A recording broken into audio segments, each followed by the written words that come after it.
of us have pride. Pride complicates our life. It makes our personality artificial and hypocritical. And the more humble we become, everything falls into place. The day true humbleness comes, that very day the soul will become God realized.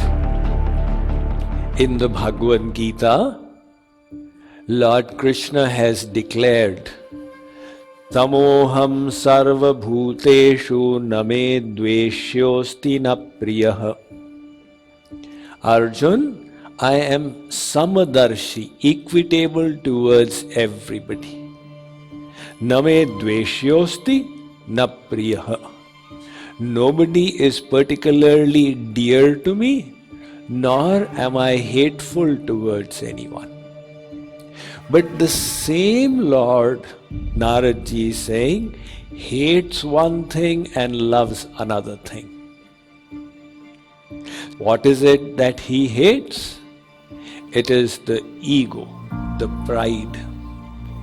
And what does he love? Humbleness. This pride is extremely ugly, even in the world. All the fights that happen are because of pride.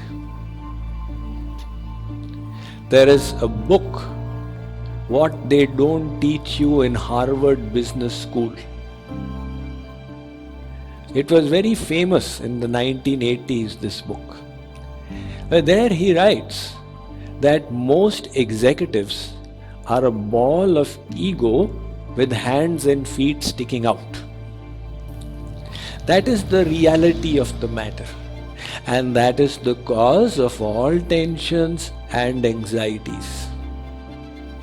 About a few decades ago, some educationalists in America, they launched the self-esteem movement. Their proposition was that if people have good self-esteem, then naturally they do well in life. So the goal of the teachers and the parents became to boost the self-esteem of the children. And hence nobody was allowed to be failed. Whether they do well or they don't, they will keep getting promoted.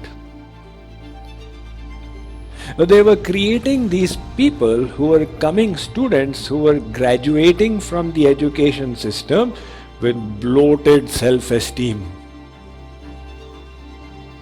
thinking that this is good for them. But unfortunately, the world does not support their own view. And when they came in touch with the world, that self-esteem was pricked. And then they were in all kinds of trouble. So the self-esteem movement was stopped. But remnants of it are still there. If you read all these self-help books in American coaching circles, they will tell you you need to have a healthy self-esteem. And that is why people keep coming to me. Swamiji, we have to have a healthy self-esteem. What self-esteem do we have to have? We are the tiny little parts of God. Any kind of self-esteem is a lie.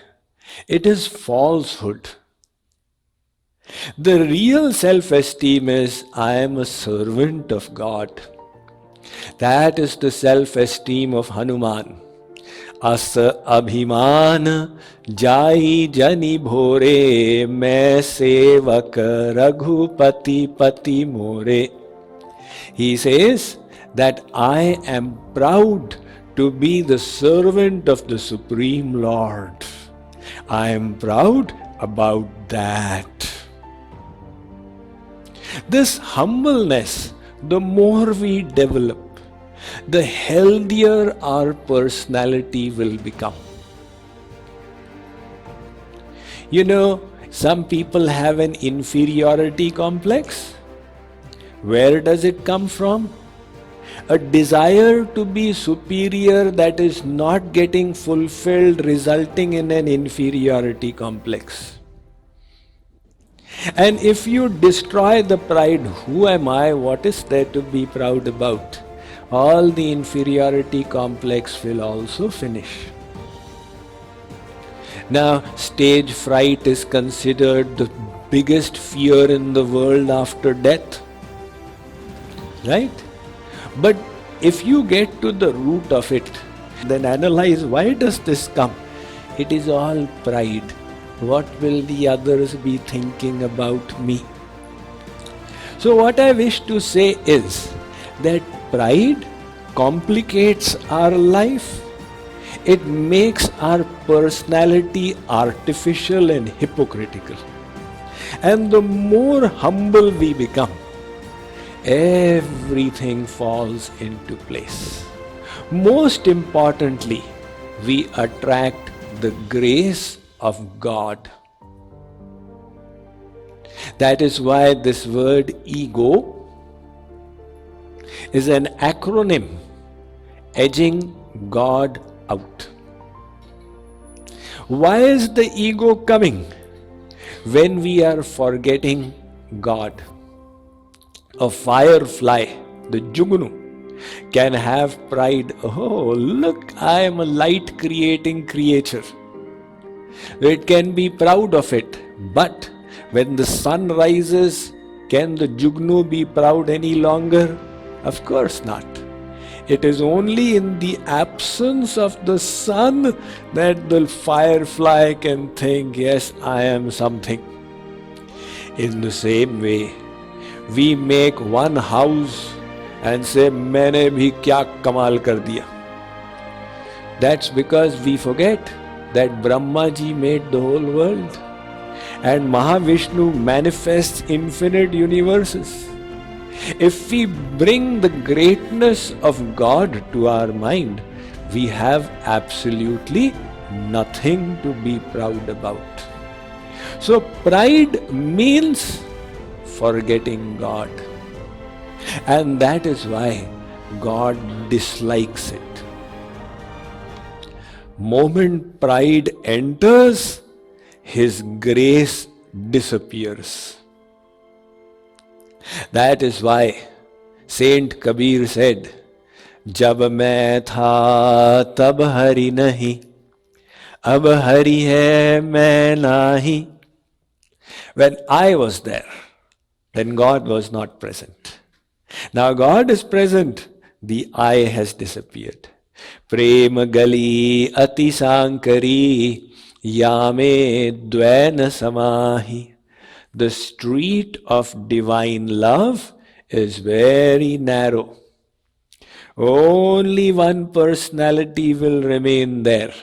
Either keep the I or keep Bhagavan.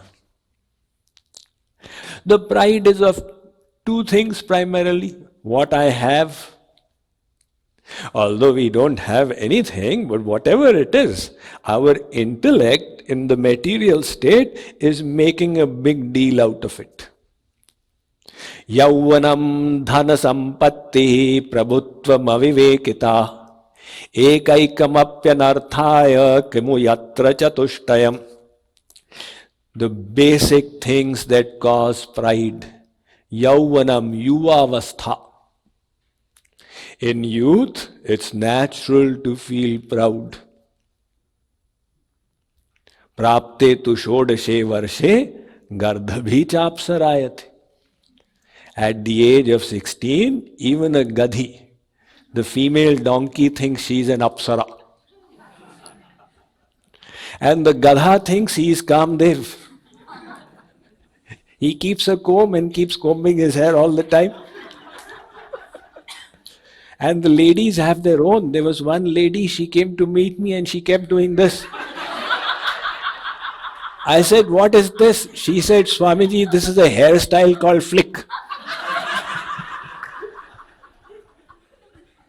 In youth, if somebody is proud, it is understandable. But that kind of pride doesn't last too long, because after you get married and then chunnu munnu come and the juta chappal begins, then the pride starts getting worn off, and when you grow old and the back gets bent, then naturally pride disappears. So in old age, to go in the direction of God is natural. But if somebody in youth is going towards in the spiritual path, that is highly creditable. That person has got very strong sanskars from the past. So yauvanam, dhana, wealth, prabhutva, some kind of mastery over some skill or some knowledge, they all cause intoxication. We don't realize it, but all of us have pride.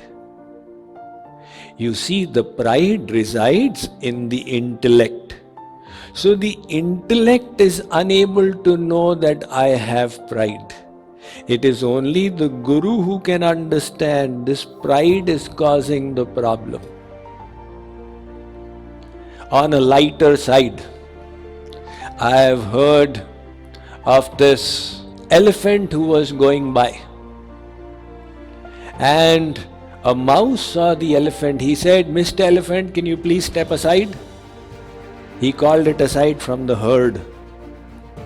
The elephant came and asked the mouse, "What is the matter?"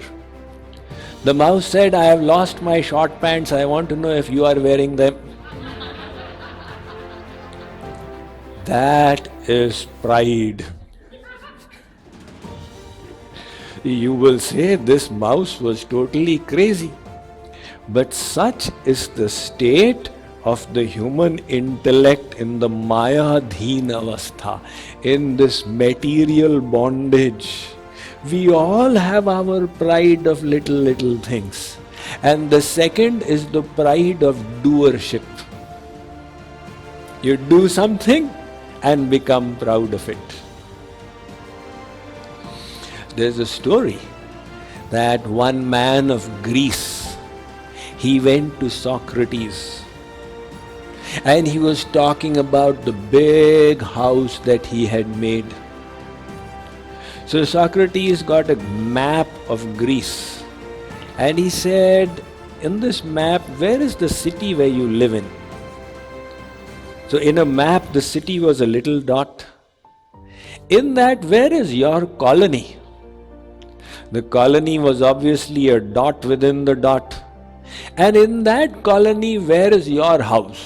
That is a dot within the dot within the dot. Is that what you are proud of?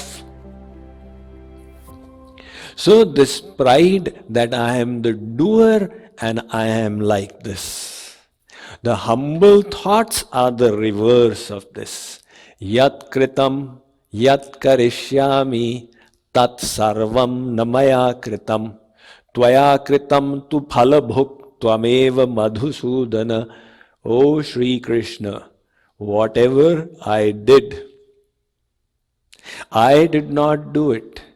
You enabled me to do it because you are the source of the power.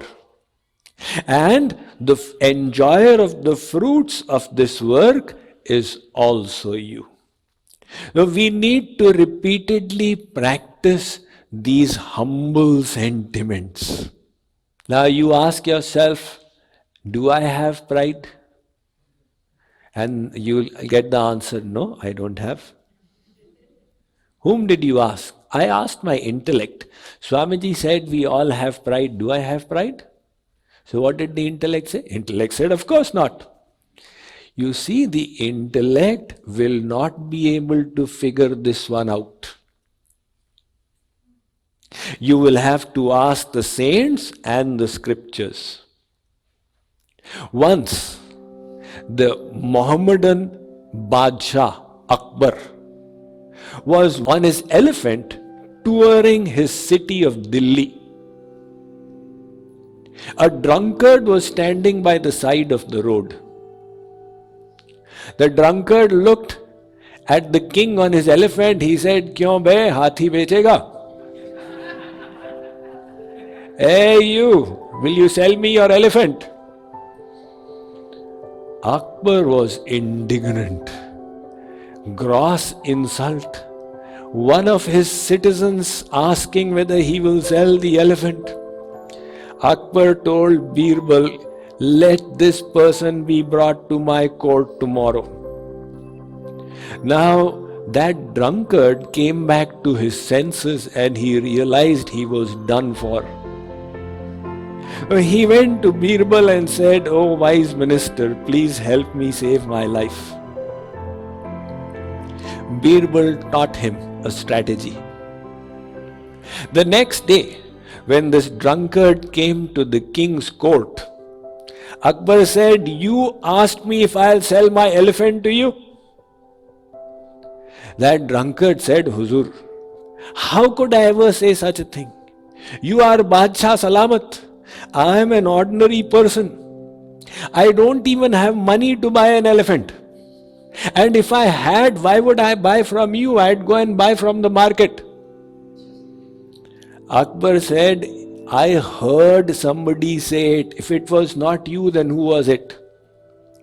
The man said, "Huzur, I know who it was. I will bring him to your court tomorrow." Akbar said, "All right." That person went home. He came back the next day with a bottle of alcohol in his hand. He came and placed it on the table. Akbar said, "What nonsense is this?" He said, "Huzur, this bottle said it." "What do you mean?" "I mean, at that time I was intoxicated. So my intellect had gotten destroyed because of the alcohol. I did not know what I was saying.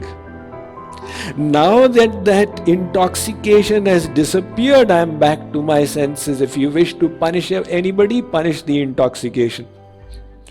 Akbar had a hearty laugh and he forgave this person. But the same is the pride.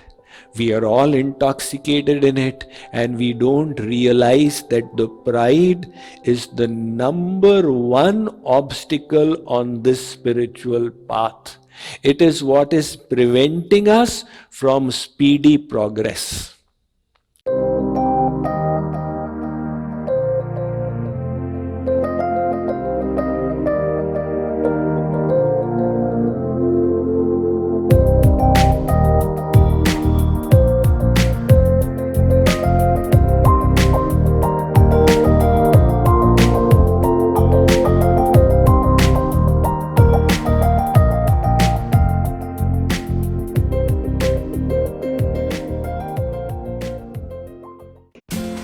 The Radha Krishna Temple of Dallas invites you to join the online family camp and retreat with Swami Mukundananda.